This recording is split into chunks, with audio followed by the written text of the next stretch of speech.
एक गांव। उस गांव में बना एक पुराना कुआं और उस पुराने कुएं से जुड़ी कुछ धारणाएं जो ये बताती हैं कि उस कुएं में कुछ प्रेत आत्माओं का साया है।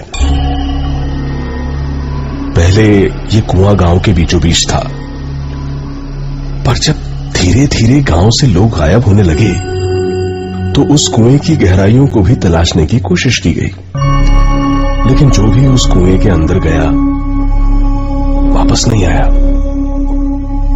गांव वालों ने उस कुएं को पत्थर डालकर बंद भी करने की कोशिश की, पर अगली ही रात सारे पत्थर गांव वालों की छत पर गिरने लगे।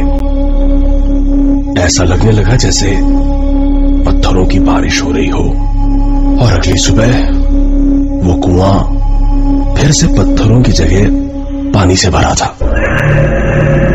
ऐसी ही ढेरों कोशिशें जब नाकाम रही तो गांव वालों ने कुएं के पास बने सारे घर खाली कर दिए और पूरा गांव कुएं से दूर हट गया।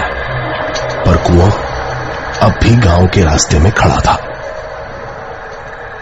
और तभी से शुरू हुआ उस कुएं में मौत का एक अजीब खेल।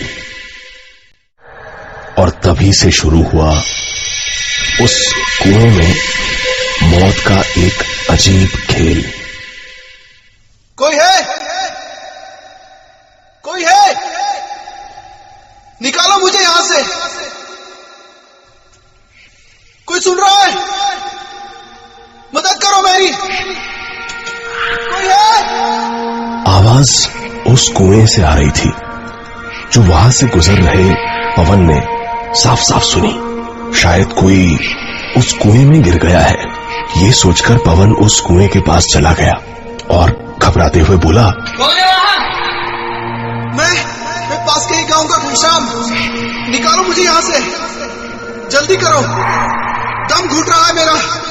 अंधेरा होने से पहले निकालो मुझे यहां से। अच्छा ठीक है, रुको मैं निकालता हूँ। पर अब क्या करूँ मैं? देखो वहां पर पास ही मेरी एक रस्सी पड़ी होगी, उसे अंदर फेंको। ठीक है रुको, ये लो रस्सी। पकड़ में आई? हाँ मिल गई। मैं इसे अपनी कमर से बांध रहा हूँ, हाथों के सहारे से पकड़ के ऊपर आऊंगा। ठीक है। हाँ खींचो रस्सी, तुम खींचो। हाँ खींचो रस्सी, तुम खींचो। कुछ देर हो गई, पर पवन के लिए उस आदमी को सिर्फ हाथों से ऊपर खींचना आसान नहीं था। नहीं, मैं नहीं खींच पा रहा हूँ, और यहाँ कोई ऐसी जगह भी नहीं जिससे मैं इसको बांध सकूं। तुम भी रस्सी को अपनी कमर से बांध लो और फिर हाथों से खींचो, काफी मदद मिलेगी तुम्हें। खींचो। पवन ने वो रस्सी अपनी कमर से बांध ली और पूरी ताकत से ऊपर खींचने लगा। हाँ खींचो, मैं आ रहा हूँ बाहर। हाँ जोर लगाओ पवन, और जोर लगाओ पवन अचानक रुक गया। मैंने तो अपना नाम उसे बताया ही नहीं, फिर उसे कैसे? सिर्फ इतना सोचना ही था कि एक जोरदार झटके ने पवन को उस अंधेरे कुएं में खींच लिया।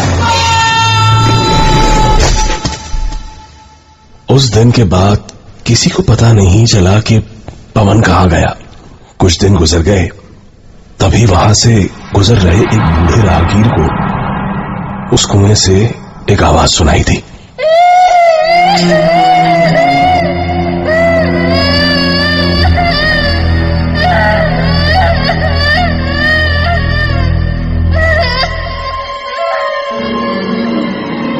ये किसी बच्चे के रोने की आवाज थी।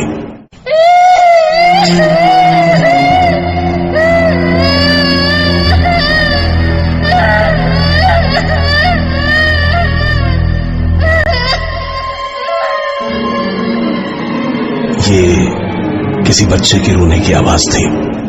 उस बूढ़े को लगा कोई बच्चा यहां खेलते खेलते उस कुएं में जा गिरा है। वो बूढ़ा इस कुएं की कहानियां जानता था, इसलिए डरकर कुएं के पास ही खड़ा रहा और मदद के लिए किसी का इंतजार करने लगा। कुछ ही देर में उससे दो राहगीर आते दिखाई दिए। बूढ़े ने उन्हें आवाज लगाई और मदद के लिए कुएं के पास बुलाया। अरे सुनो, अरे सुनो, यहाँ कुएं में किसी का बच्चा गिर गया है।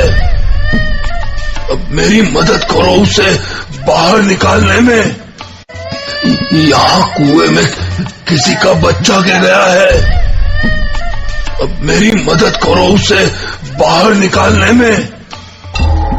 बूढ़े के कहने पर उन दोनों राहगीरों ने बच्चे को निकालने की कोशिश की और थोड़ी ही देर में बच्चे को चुप कराकर उससे अपनी कमर पे रस्सी भी बंधवा ली।